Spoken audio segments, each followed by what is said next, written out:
fellow Biafrans, lovers of freedom across the world, wherever you are watching this program from. I welcome you and I appreciate you for being part of this very platform. Please, if you have not subscribed on this channel, kindly subscribe, like and share the program to other platforms. Make sure you click your notification bell so that you'll be notified each time I upload a video. You will be among the first to receive it. In this platform, you know what we do. We do not preach hate speech. We do not instigate violence. The only thing we do here is to preach freedom, to encourage the Biafran people, to speak to the world and tell the world the true situation of things in Biafra land. This platform where you are watching this program is representing the Biafra Republic of Exile, a platform under the command of our Prime Minister, Mazi Simon Ekpa, on the Supreme Command of Mazi Nandekan. We will continue to speak the truth, nothing but the truth. If you are a lover of freedom, if you are a lover of the truth, it does not matter your tribe, your religion, your location. You are going to enjoy your stay here and we welcome you. But if you are one of those who doesn't want the truth and you don't want people to get their freedom, you will not enjoy your stay. Let us watch together and see what this brother has to say. The Southeast is not landlocked. Actually, the Southeast has the deepest and the shortest access to the Atlantic Ocean compared to all of Nigeria. Since after the Biafran War of survival, Ndi Igbo have been hit with a barrage of lies and propaganda, concerning our access to the ocean, and in a condescending but rather popular phrase, our detractors say that the Southeast or Igbo is landlocked. But is Igbo landlocked? The answer is no. Igbo is not. Igbo land is not landlocked, and like I said earlier, we have one of the deepest access to the ocean. Now, with this, I would like to welcome you to another interesting episode at Voice of the Sun. Today, we'll be dispelling the lies and the propaganda that says that Igbo land is landlocked and we do not have access to the ocean, which is something you will always hear in the Nigerian media space. So now, before we go ahead to discuss the geography of Igbo, I would like for us to define what a landlocked region or country is, right? So, a country or region is considered landlocked when it is surrounded by one or more countries and therefore has no immediate coastline preceding, or providing access to the sea or the ocean. Now, simply put, this means that a landlocked country is a country that is inside another country. Now, with this definition, would you say that Igbo land is inside another country? The answer is no. The answer is no. So, to understand the far reach of our land, Igbo, let us dive into a little geography, and list the far reaches, not few, the far reaches of our land, Igbo, before the Nigerian government, carved it all up, carved it out, and turned them into the South, leaving us with just 5 southeastern states, right? So, Igbo are located on both sides of the River Niger, and we occupy most of the old eastern region. Before we had Southeast, we had at independence we had an old eastern region which compassed the 5 southeastern states, rivers. All the south states were under the what do you call it? The old eastern region, right? So let us look at that location, that geographical location. So Igbo, that is what I love to call Igbo. It measures up to 41,000 square kilometers. And it includes the old provinces of Onitsha, Owerri, East Rivers, which is Iguacha, which they renamed as Port Harcourt. And then we have Southwest Benin. No, not Southwest Benin. We have Southeast Benin, the Abo area, And then coming down Abo area, yes. Then we have West Ogoja, and then we have the Northeast Warri. All of these are the areas that you would find Igbo people all around the south, the old eastern Nigeria, right? So, so now, a detailed study of Igbo will show you that.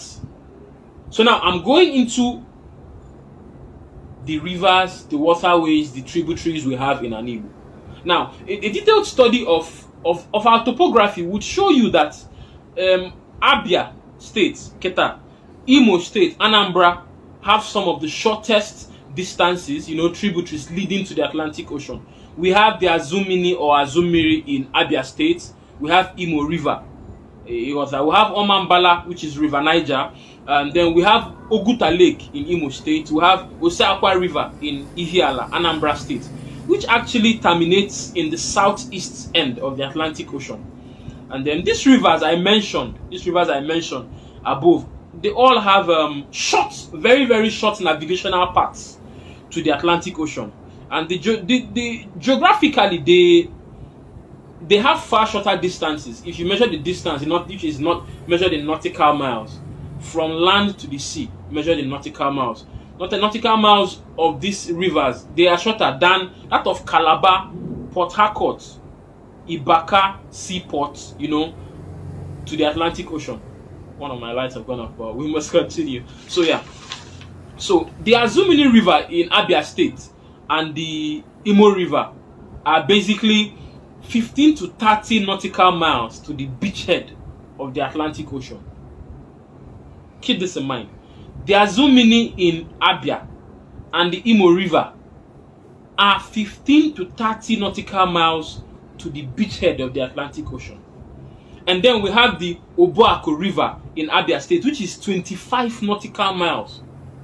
25 nautical miles to the Atlantic Ocean from the confluence of the Azumini River and the Imo River. Where the Azumini River and the Imo River meet, there you find the Obuako River, and it has 25 nautical miles to the Atlantic Ocean.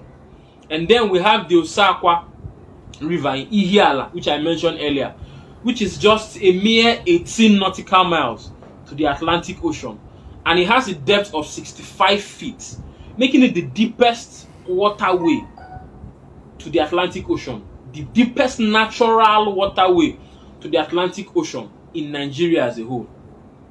Other waterways, other seaports might be deep, but they were dredged. This one is 65 feet deep. Oseakwa River in Ihiala, Anambra State, the deepest in Nigeria naturally, right? So, and then we have Osemoto in Oguta. The pronunciation it's what I'm trying to get. I've not been there before. It's spelled Osemoto, Osemoto in Oguta. It has 18 nautical miles to the Atlantic Ocean, right? So to understand why I said we have the shortest and the closest and the deepest waterways to the Atlantic Ocean, let us compare the rivers I mentioned above now in Igbo to the seaports in Nigeria. So the Port Harcourt seaport was dredged up to 50 miles to the Atlantic Ocean through the Bonny River. 50. On a seaport was dredged up to 60 miles to the Atlantic Ocean. The Calabar seaport was dredged 45 miles, nautical miles. When I say miles, nautical miles, 45 nautical miles to the Atlantic Ocean. Ibaka seaport is 30 nautical miles to the Atlantic Ocean. This one comes closer to what we have in Igbo. One year, small, a little, right? 30 nautical miles to the Atlantic Ocean. And then the Lagos seaport, the seaports in Lagos, were dredged 50 nautical miles to the Atlantic Ocean. So that this means that the water in the current southeast region alone, have fewer nautical miles and are closer to the Atlantic Ocean than the One, Calabar, Ibaka, Lagos, and Port Harcourt seaports, respectively. I want this to sink in so you understand that you have been lied to, we have been lied to. Let this sink in. Every other seaport in Nigeria exists today was dredged to get to where they are. But naturally, we have the shortest distance to the Atlantic Ocean. And if we further dredge these tributaries to the Atlantic Ocean, we would have some of the best seaports you have in Africa. Or let me just say in Nigeria. Right, so that being said, we move forward. So in 1959 was before our independence in 1960. So you understand where I'm going to. The Osakwa River in Ihiala and the Osemoto in Oguta were mapped out to be made seaports. You understand? They were mapped out to be made seaports. But the projects were abandoned by the Nigerian government. It's not today they started trying to hinder Igbo progress. They abandoned the project of the seaport project in Anigbo.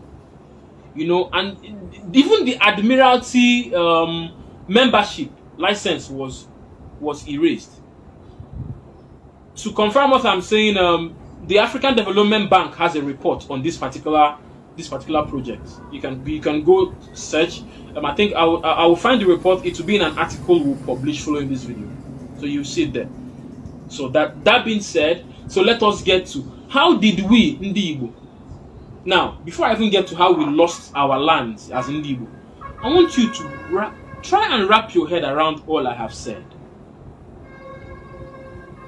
Igbo is not landlocked.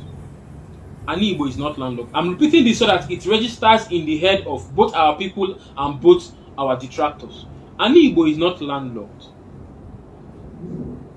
By distance to the sea, by having multiple access tributaries to the Atlantic Ocean, and having one of the deepest